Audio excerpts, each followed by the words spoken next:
Estamos de volta com o Jornal da Cidade. Atenção, comunidade, acontece na próxima quinta-feira uma capacitação Interconselhos em Paracatu.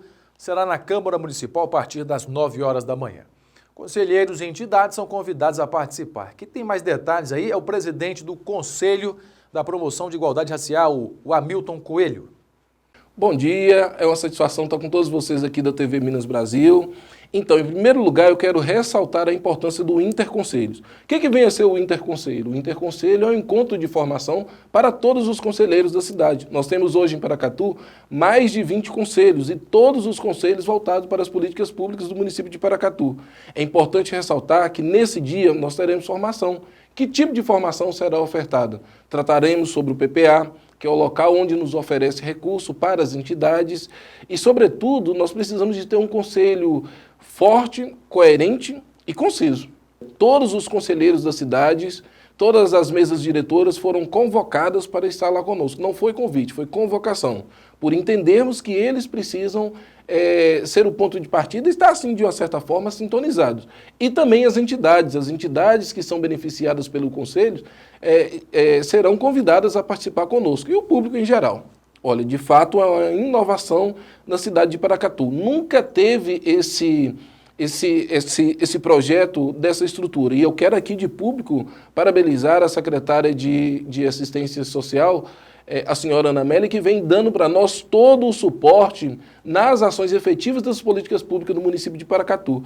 E foi um ganho muito grande a gente fazer esse projeto, porque vai ser a primeira vez em Paracatu que nós vamos poder sentar todos os conselhos, traçar planos de trabalhos, metas, estratégias e, de uma certa forma, nos capacitarmos. O Interconselho acontecerá na Câmara Municipal na próxima quinta-feira, dia 20, de 8 ao meio-dia. Venha participar conosco, venha dar a sua contribuição. É muito importante que a população da cidade saiba o que os conselhos estão fazendo, que os conselhos têm meta, e vai ser importante que, nesse dia, cada conselheiro, cada presidente de conselho, ele vai ter 5 minutos para apresentar o que está sendo oferecido pelo conselho que ele representa ao longo do ano 2020.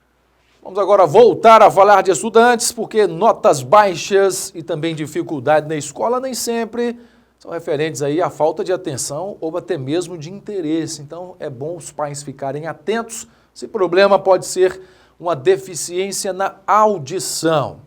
Para evitar que a criança fique para trás na aprendizagem, especialistas recomendam, antes de começar o ano escolar, é bom verificar se as crianças estão escutando direitinho, viu?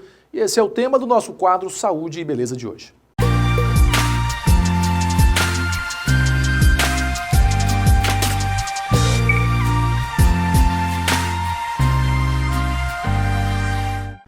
Davi e Felipe são irmãos gêmeos. Há alguns anos, a família percebeu que eles tinham dificuldades de atenção. A escola começou a nos sinalizar. Desatentos, dispersos, eles não se concentravam muito, às vezes não davam, parecia que estavam desinteressados na escola. E aí a gente começou a procurar o que podia estar acontecendo. Depois de visitar diversos especialistas, Michele levou os filhos a uma fonoaudióloga e descobriu que os meninos tinham perda de audição, causada por uma disfunção neuronal, um problema que pode ser amenizado facilmente com o uso de aparelhos auditivos. Eu lembro que eu não escutava muito, eu era meio que distraído, eu voava muito e viajava, eu era meio aéreo. Esse aparelho é uma coisa fantástica, é isso. E Melhorou sua vida? Melhorou muito mesmo. A história de Davi e Felipe mostra que as dificuldades das crianças para aprender muitas vezes têm origens quase invisíveis e que podem levar, inclusive, a erros de diagnóstico. A gente já recebeu vários pacientes com pesquisando realmente doenças como autismo, como deficiência mental, quando na verdade o que a criança tinha era uma deficiência auditiva. E aí quando chega no diagnóstico, às vezes já se passaram 7, 8, 9, 10 anos que a criança tem essa perda, ou não, às vezes também é uma coisa mais recente, mas tudo isso faz com que ela tenha dificuldades na escola, o desempenho escolar não seja da melhor maneira. Toda vez que vai iniciar o ano escolar, o ideal é que todas as crianças façam um exame auditivo e um exame visual também, né? Para que a gente garanta que os canais de entrada da informação estejam tudo ok. Quando a gente fala em dificuldade auditiva, a gente tem que lembrar que a nossa aprendizagem ela vem através dos nossos sentidos. Então, tudo que a gente vive e tudo que a gente aprende é através dos nossos sentidos. Então, se a gente tem um dos nossos sentidos, de alguma forma, ele está bloqueado, ele está ali em stand-by, a gente tem que ter um estímulo maior, então fica aí a dica para os professores, para os pais, um estímulo maior dos outros sentidos.